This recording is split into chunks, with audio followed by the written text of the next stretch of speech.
welcome to today's session. Lovely to see you guys. So it's a third session of today of our Festival of Co-Production Learning with Age Better.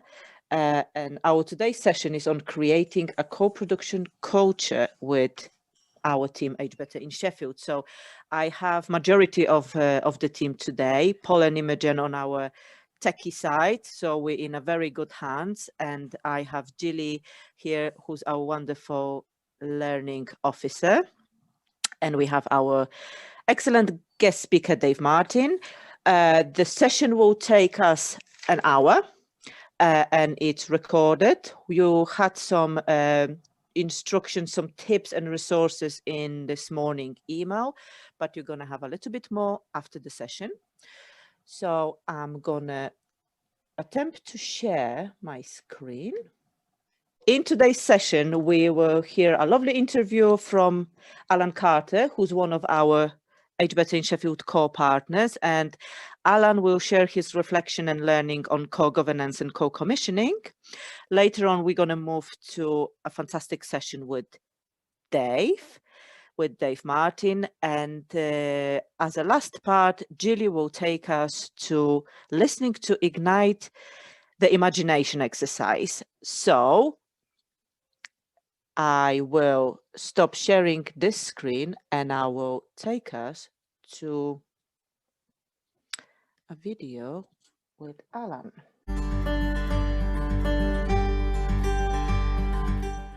Yes, rather an interesting tale in a way. I was actually asked if I would sit on the panel, which was formed by the Sheffield City Council, I believe, in the first instance, to interview various applicants for the job of delivering the Age Better in Sheffield programme.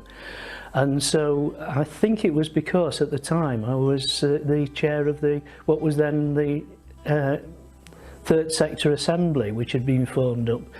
I think that was the reason why I was invited, but anyhow, I sat on the panel, and after we'd seen a number of potential candidates and applicants for the job, we actually, I think the very last group that we saw was from the South Yorkshire Housing Association, and everybody thought, Housing Association, how relevant is that?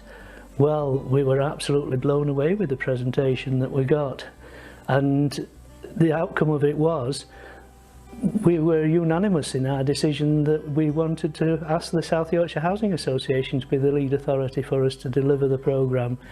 So I was actually there almost before the beginning, in a sense, and then I thought to myself, this sounds really exciting, and it was put over to us in such a way that we really fell for the whole concept of the Housing Association coming in to do the delivery. And so when I realised that it was something that really did excite me, I thought it would be good to be a part of this as the deliveries rolled out. And so right from the outset, I was on what became known as the core partnership.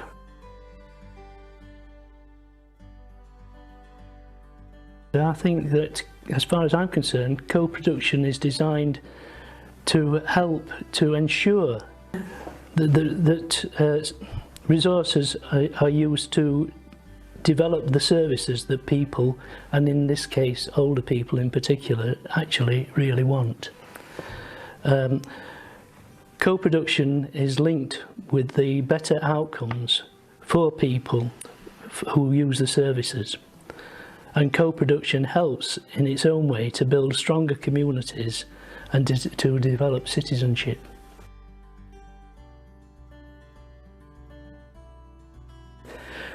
Well, I was thinking sort of quite carefully about this and thinking there are component parts to the whole idea of co-partnership, and there's certainly, if I just refer to my note, it's co-design and co-delivery, co-governance and co-commissioning, and the partnership board is really more involved in the two latter things, the co-governance and co-commissioning, but of course is very much aware of the other part of the partnership, which requires the work to be put in to design and to deliver.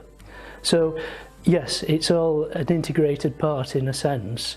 The Age Better in Sheffield Partnership Board certainly is interested in the design and delivery, but we realise that that is really more the operational side of the job.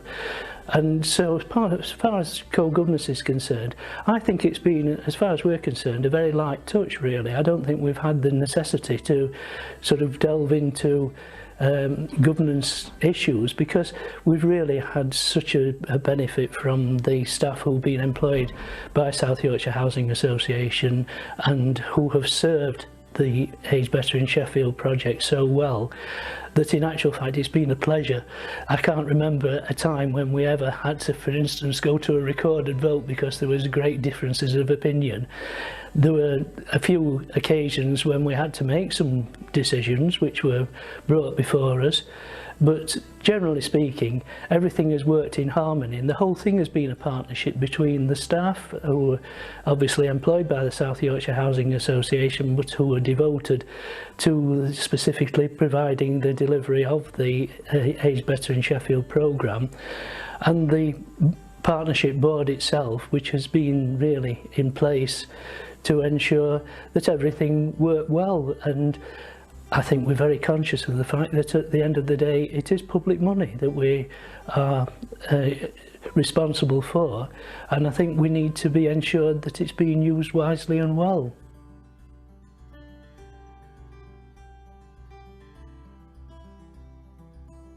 Well, let me quote to you from your own website. The Age Better in Sheffield is guided by our core partnership, which includes older people, professionals and representatives of organisations across the city. The partnership meets regularly throughout the year. We actually meet probably at 2 monthly intervals as a normal way of working, and we direct the development of the programme. We also provide governance, although as I've said, I think that's been pretty much a light touch on our part. And we just make sure that decisions are made to keep the project moving forward. And I think really that sums it up quite neatly and says what the core partnership is all about.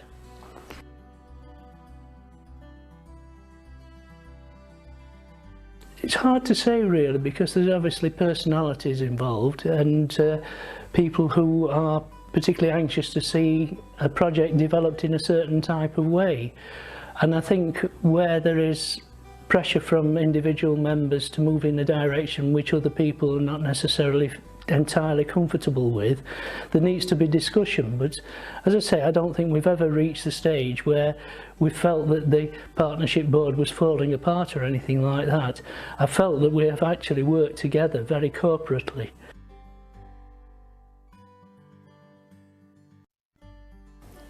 I think the answer to that really is yes. I do. I think, having been involved with local authorities of many years ago, when everything was done for people rather than with people and for their benefit, and with their acceptance of the way in which it was being developed, then I think those days are long since gone.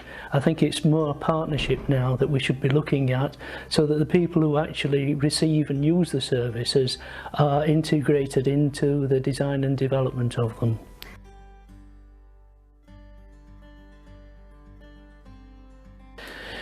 It actually worked a lot better than the first phase of commissioning, because my recollection of the first phase is that we had about 30 people in a room sat around the table. Some of them were bringing their proposals to us, and some of them were officers from the South Yorkshire Housing Association and members of the core partnership, and in all honesty it was a bit unwieldy. And so I think we'd learnt our lesson, and the next time we went into the second round, we had the co-partners broke into 2 separate groups, so we had a lot less people involved, and I think probably only 1 representative from the housing association present, from the senior management obviously, and that worked a lot better because it was a lot more informal and it was easier to actually talk in a fairly relaxed way about the proposals that the various applicants were bringing in front of us as to why they felt that they would be well suited to deliver part of the programme. So it was, in terms of co-commissioning, organised in a far better way, and I think that the outcomes were actually better, because I think that the second phase has left us with, I think I'm right in saying, 9 projects which are in the main delivering very well and according to the key performance indicators which you have set for them to achieve.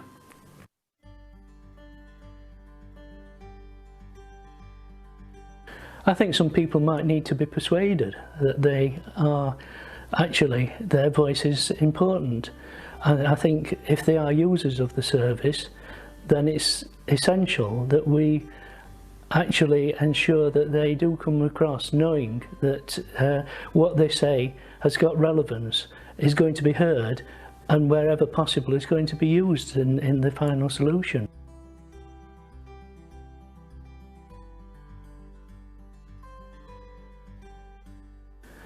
I think in all honesty that there should be some division, because the co-partnership really is there in a more strategic mode in order to take an overview of the whole programme and not necessarily be vitally involved in the day-to-day delivery of that. That is the reason why we have a very excellent staff team in place who actually produce that outcome for us and bring to us any difficulties that they may have encountered and ask for guidance and advice on occasion. And I think that in order to fulfil that role satisfactorily, there has to be an understood division between the operational side and the strategic side. In essence, the co-partnership board has something of, as I've mentioned before, a light touch, but nevertheless needs to be what you might describe as a hand on the tiller when things go wrong.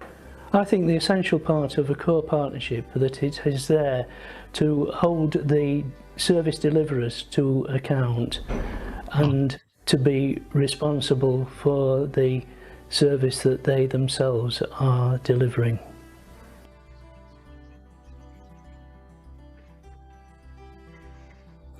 Well, I've always had at the back of my mind the 5 ways to well-being. In fact, I've always carried the card in my wallet, which reminds me about it. The final thing of the 5 things that are mentioned are is to give.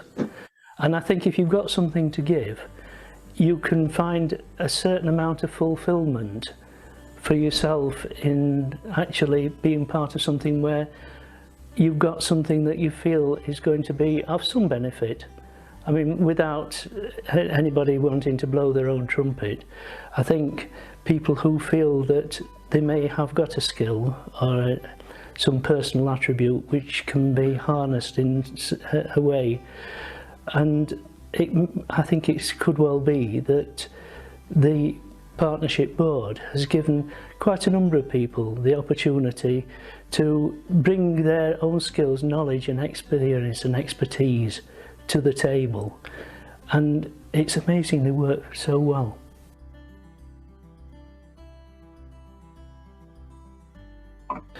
Yes, I think that it is. I think it's an important part, and it was understood by the co-partnership from the outset that it was an integral part of the process. I think that we knew that there would be some projects to which funding was allocated which perhaps would not necessarily be entirely successful or wouldn't be quite delivered in the way in which they'd been put over to us. And I think we had to accept that there's always some benefit to be gained from looking back over the ones that were less successful in terms of there is something to be learned from the experience, and that nothing is actually wasted.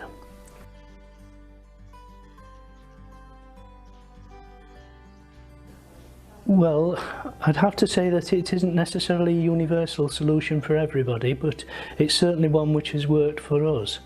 And I think it's most important that we say that our experience has been that this is something which we could advocate to other people to adopt, because if it works for us, why should it be that it wouldn't work for you as well?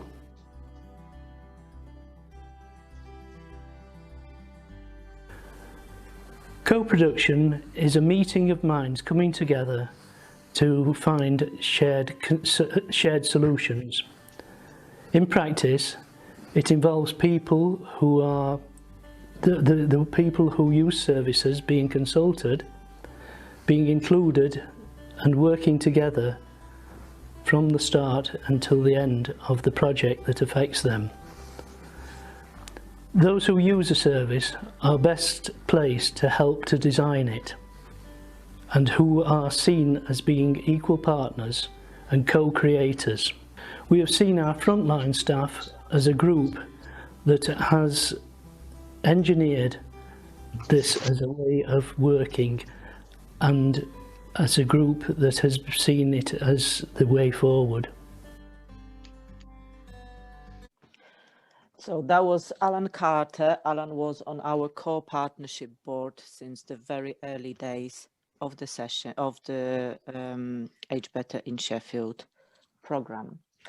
We're gonna move now to our next part. Let me share my screen again.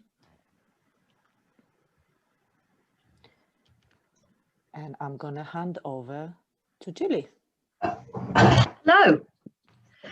Can you hear me? Yes, of course you can. I've unmuted myself, which is amazing. I remembered to do it.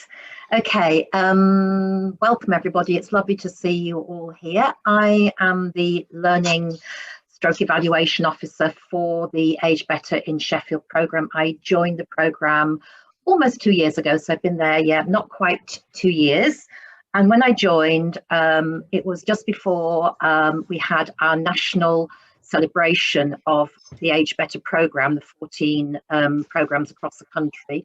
One of the things I was asked to do immediately was to look at presenting a workshop which would showcase our core partnership and co-governance and co-commissioning. So it's absolutely lovely to hear Alan speaking today so positively, because it was something which went right to my heart immediately. It was how wonderful this core partnership was in building and creating a co-production culture for Age Better in Sheffield.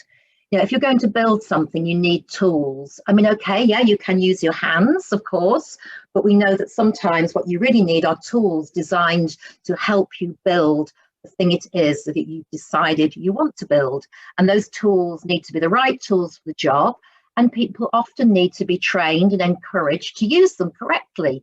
So having said that, one of the very key tools for us was obviously co-production, but in creating co-production, we needed to rely on strengths-based approaches and creating what we called, or rather what we copied from Nancy Klein, the thinking environment. So those were the tools which were for us the most important in our creation of a co-production environment. And I'm going to speak later on about the thinking environment. But we have with us today Dave Martin. I'm very pleased to say you're going to see him at other sessions during the week, and I think during the next 2 weeks of the festivals, if you are attending other sessions. We're very lucky to have him. He's been a member of the expert panel of the National Lottery Community Fund Aging Better programme since 2015. So he's very capable of talking about the work of Age Better. He's also acted as a great critical friend to this co-production national project. And I'm very pleased to be able to hand over to him to talk about appreciative inquiry, which is part of this strengths-based approach. Thank you, Dave. Thank you, Julie. Okay, so I've been asked to talk about appreciative inquiry, and I thought what I'd do is touch on some of the key aspects of appreciative inquiry and put it in the context of creating a co-production environment, from my perspective anyway. So I know that you're going to be getting the presentation available later on. So I've actually produced quite a lot of slides, but mainly from the purpose of them being reference points and links that you can follow up later on. Okay, so if we could have the first slide, please. Hello? Yeah. First of all, I wouldn't profess myself to be an expert in appreciative inquiry, but in fact, I did actually train in appreciative inquiry with David Cooper Ryder in the States. David Cooper Ryder and his colleagues at the Case Western Reserve University devised the methodology back in 1987. And I remember him talking about the foundation of appreciative inquiry in the analogy of golf. He was an avid golf player, and he said, you know, when you're on the driving range and you're about to tee off, whatever you do if you play golf, obviously I don't, he said you can become really obsessed with trying to avoid hitting the ball into the woods or into the rough. And he says that actually can overwhelm you if you're only focusing on the problem. He said what you need to be thinking of is where you want to be, i.e. on the green. Next slide, please. Next slide. Yeah. Okay, so David actually devised the whole program in relation to looking at how his children were playing basketball. He was filming them in practicing and in playing, and what he would do is then edit the films and edit out all the bad play. And when he coached them by playing back the film, he would then highlight what was working well and build upon their strengths. Hence the whole terminology of appreciating what works well. And he said that their actual performance improved incredibly. Next slide, please. Aha, so those of you who may have heard of appreciative inquiry have heard it referred to as the 4D model, or in fact 5D. Some people refer to it as 5D. The fifth D being in fact what is the heart of the whole process, the affirmative topic, or in fact define is the fifth D. And that's quite an important aspect, the crafting of the quest, as we might call it, the define. It is then followed by the discovery process, which is using very powerful, thoughtful questions, which actually look for the energy behind the what works well, and then moving on to the dream phase and the production of what are called provocative propositions. And then the next stage, which is the design stage, co-determining what actually one should do in building upon what works. And then the final one is delivery or destiny, as it might be. So as I say, the process is very much about an inclusive process and actually getting into the heart of what works rather than problem focusing.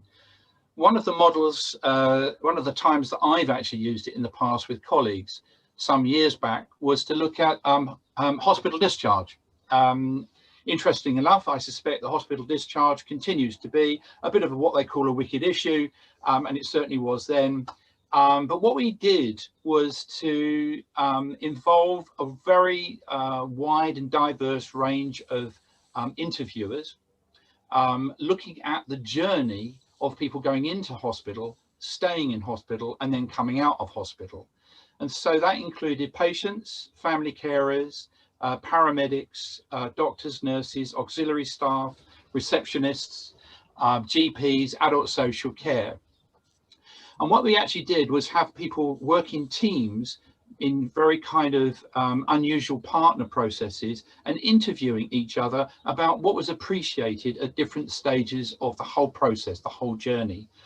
And some really interesting insights came out of that, quite surprising for quite a lot of different partners within the whole process of the journey into hospital and coming out. Fundamental to that was the crafting of that quest. And rather than saying hospital discharge, you know, it's a problem, what do we do about it? How do we fix it? We crafted a quest which was something along the lines of, together, how do we maximize the patient's experience to best advantage in their journey into, through and out of hospital? So a very different way of basing understanding what has worked and how we can design things that work better from that experience. Can I have the next slide, please? So underlying all of this is the whole issue of questions. And as David we often would quote, we create our destinies by the questions we ask. We could spend hours talking about what is a positive question, what is you know, a powerful question, but it's basically one which seeks to uncover and bring out the best in a person, a situation, or an organization. Next slide, please. Okay, just very quickly, the things that I would just highlight, I suppose, from my experience is the important thing, obviously, is really getting an appreciative approach to what you want to change, where you want to be, the kind of visioning of what it is that's really important that you want to see different. Very, very important to make sure you've got the senior buy-in in not only just to implement whatever comes out of this whole process, but actually to be opening doors, particularly when you're taking up time interviewing people, etc., particularly in places like hospitals, for example. What I particularly love about the whole process is the use of creativity and imagination on the part of individuals' experiences. You know, not actually researchers talking academically, but actually people and how they've used it, whether they be users, whether they're deliverers in terms of staff, etc. What's brilliant, obviously, apart from the inclusivity, is the unusual perspectives. It was very interesting to hear, for example, doctors actually having to sit down with patients and carers and listening to their perspective in the process of what they appreciated, rather than the professional view of the medical outcome, as it were. And obviously, the underpinning process of this is respect, valuing, and of course, appreciation. If we can have the next slide, please. For those of you who are very familiar with improvisation and enjoy and love improvisation, the foundation of improvisation techniques are the yes and. The yes of acceptance and appreciation, and then building upon that to the and, taking it forward. Next slide. Okay, well, I've slipped this in, as you probably would expect me to, and for several reasons. One is the Better Government for Older People programme. The whole foundation of that was the engagement and inclusion of older citizens. And I was really interested in the whole, it came up earlier today in the launch, where we're sometimes so keen to grasp the latest thing and actually get very enthusiastic about, you know, what's happening now. And we tend to overlook what's happened in the past and forget that, and actually kind of end up reinventing the wheel. But not only that, we actually disregard all of the contributions and the work that has gone before. Have the next slide, please. And I've picked out from that report, which is way back in 2005, a couple of things which I think still stand. The first is the phrase, older people.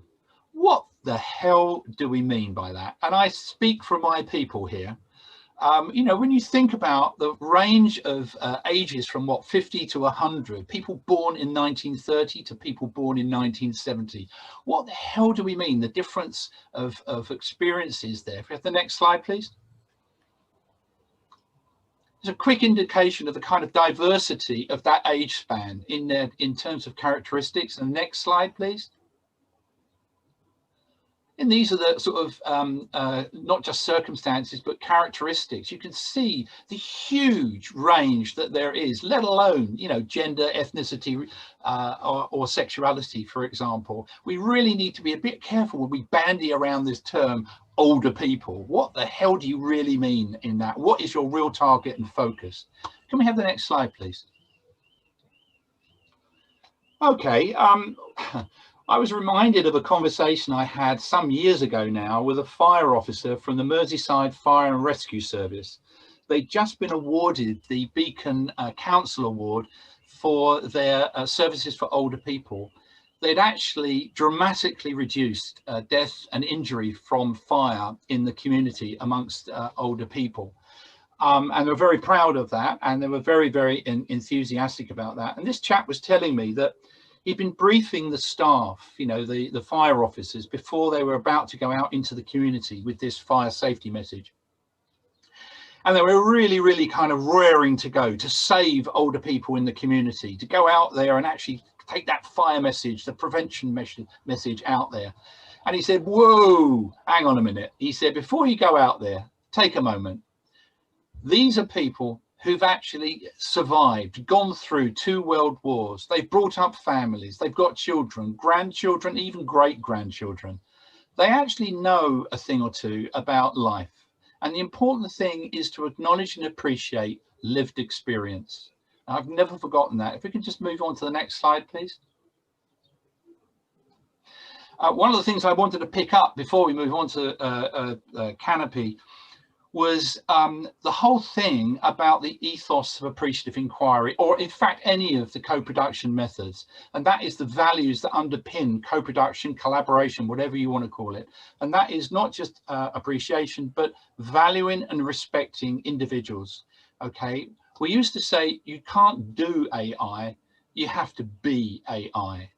It's not so much what you do, but the way that you do it. Okay, now I'm now working with an organization called Canopy, which uses social imagination to be writing, as it were, new narratives of aging across the life course. And I wanted to just flick through a couple of the methodologies that we've been using, which you might find of interest. Next slide, please. Before I go on to those, if you haven't seen this article, I really urge you to read it, because I think it's fantastic. It's written last year by Jeff Mulgan, who was the CEO of Nesta. And he highlights that the world is facing a deficit of social imagination. And the decline of imagination matters because societies need a wide range of ideas and options to help them adjust, particularly to big challenges like climate change and aging. We need to think differently. And there are many methods available which can be used to stimulate imagination. Next slide, please. One of these is public narrative. I've got the link at the bottom of this if you're interested in following this up at some point. And next slide, please. And the 3 horizons framework. One of the things I think we sometimes tend to forget in the co-production process is actually having some kind of co-designing of a vision for the future, which drives us forward. That's the whole appreciative inquiry ethos, is actually what's energizing, what's empowering people and taking passion to move things forward. So next slide, please. So here's some thoughts and challenges, I suppose, in these last 2 slides. I'm always interested in what drives any kind of program organization, about who cares and why are they caring. And I'm really interested in the idea of what the whatever, design, production, delivery, what it might be.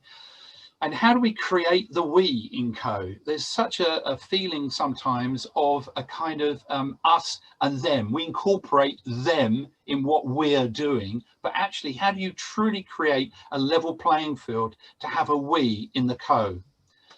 Obviously, the challenge is always about reflecting diversity. And for a program such as Aging Better, which was focusing upon social isolation and loneliness, a huge challenge. Who's actually in the process of choosing who gets to be included? And always for me, how do you actually include those who would really best benefit, those that are less confident or disenfranchised? Last slide, please. So I'm always interested in how we stretch these concepts of co-production. Where do we go next? And the big one for me is about ownership.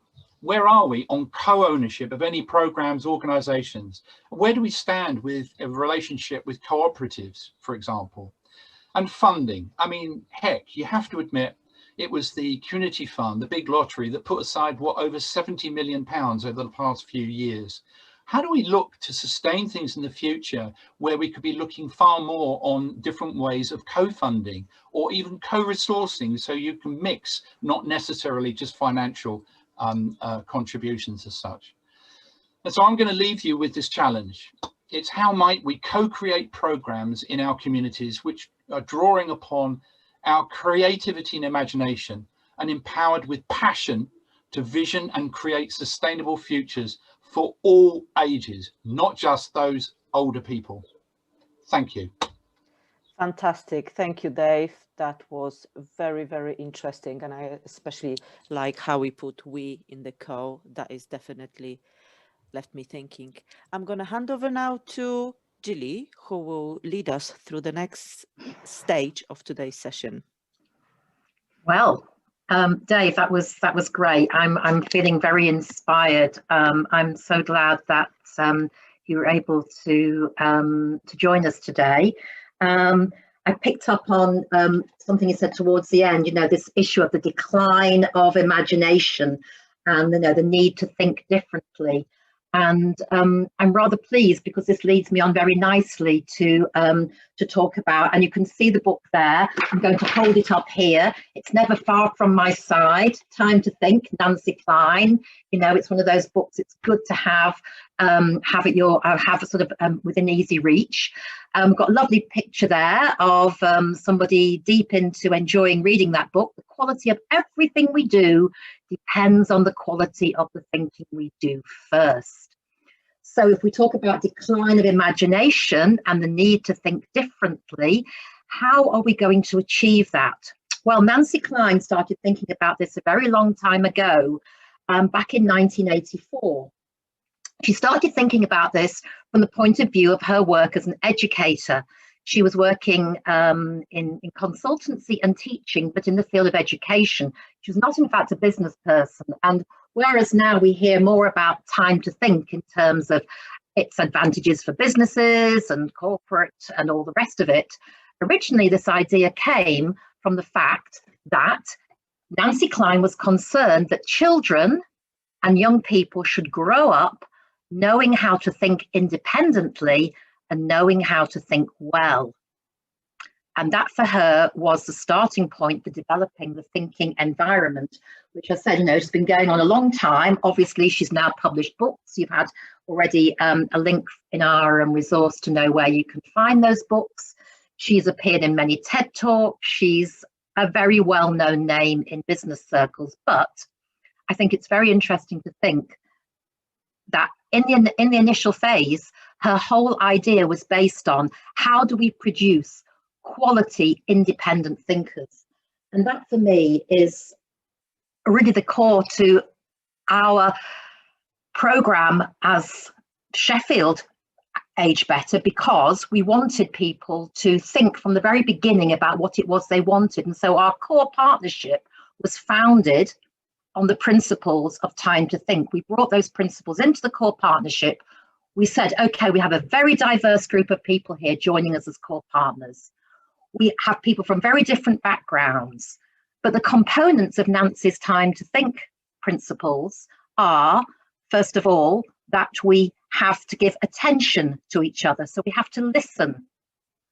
That when it comes to thinking, we're actually equal. We're equal thinking peers. Yes, we may have someone in the room who's an expert in one area, and we may have someone else who's a well-known author of another particularly, detailed topic. But when it comes to thinking together, we are all equal and we are peers. There are 10 components. I'm not going to go through them all. You can read about that later on in the resources we're going to give you. But those ideas that you found things on attention, and on the idea that we are equal when it comes to listening, we are equal when it comes to thinking, and that we are also welcoming diversity. It doesn't matter if we're a diverse group of people. We're not asking everyone to think the same. We want to welcome the fact that people think in different ways. What we don't want is a uniform way of thinking. So if you take those principles on board and you put them into your core partnership, you're going to build a very strong core partnership who are then going to go on to co-govern and co-commission in a way which allows your program to grow and develop. And I believe from my, my 2 years with Age Better in Sheffield, that is what has happened. And the time to think principles can, I think, really enhance anybody's work, whether it be as a volunteer, whether it be within actually, you know, your personal relationships, or whether it's in the work environment, those principles can really make a difference. Thinking for yourself, Nancy Klein says, is still a radical act. Wow. So if you want to commit a radical act today, we are encouraging you to think for yourself. But what produces an environment in which you can think for yourself? Well, Nancy Klein, again, has a very clear view of this. She says it's the quality of the listening we do.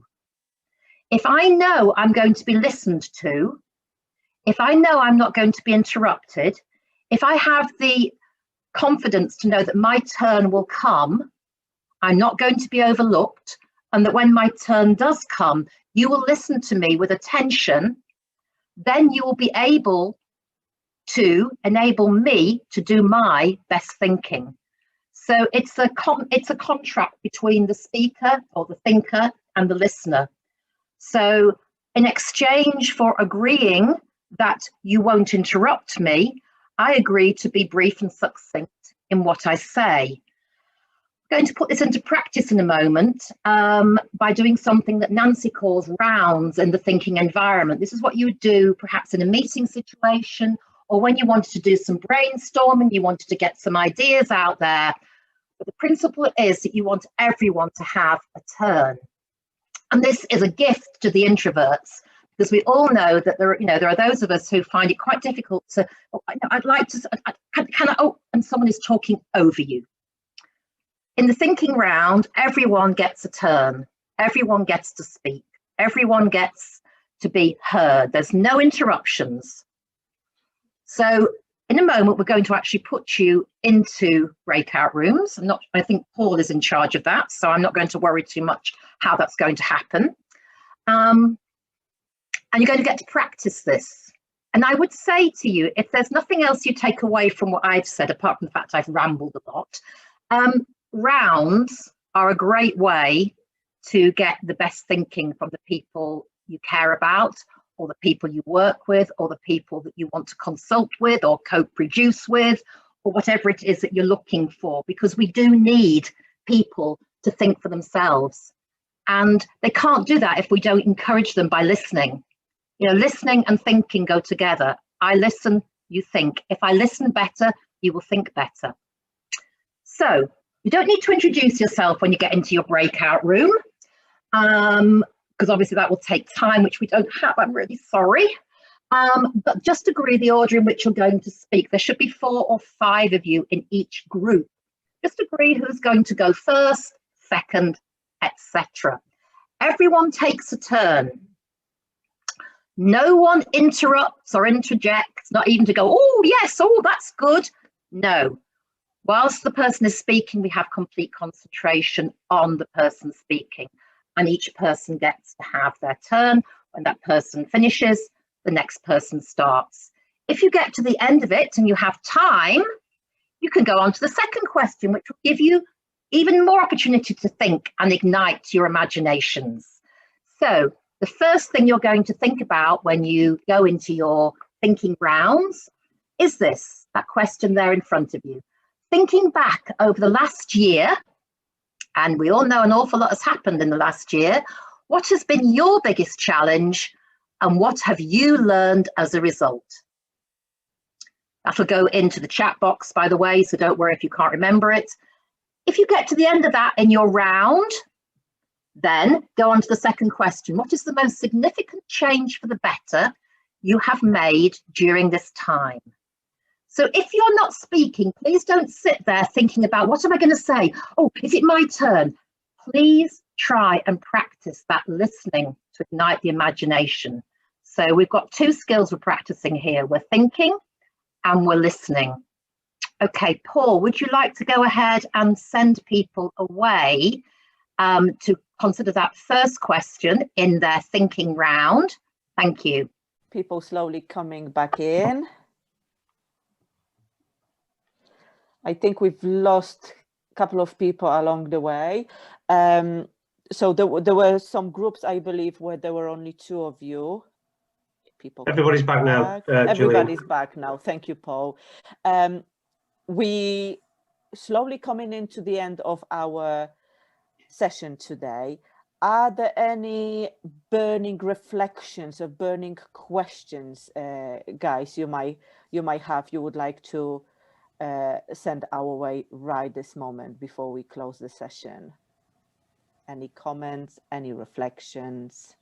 Just to say, what a really positive session, and I love the whole idea of not asking people what their backgrounds are when we do ideas labs with a real mix, and particularly when I'm working with people who have dementia. There's a huge power imbalance sometimes. I'm always trying to reduce, and we're always sort of, oh, tell us about yourself. Well, actually, yeah, do you know what? I'm going to try this on the next one now. Just you know, it doesn't matter who we are or what our backgrounds are.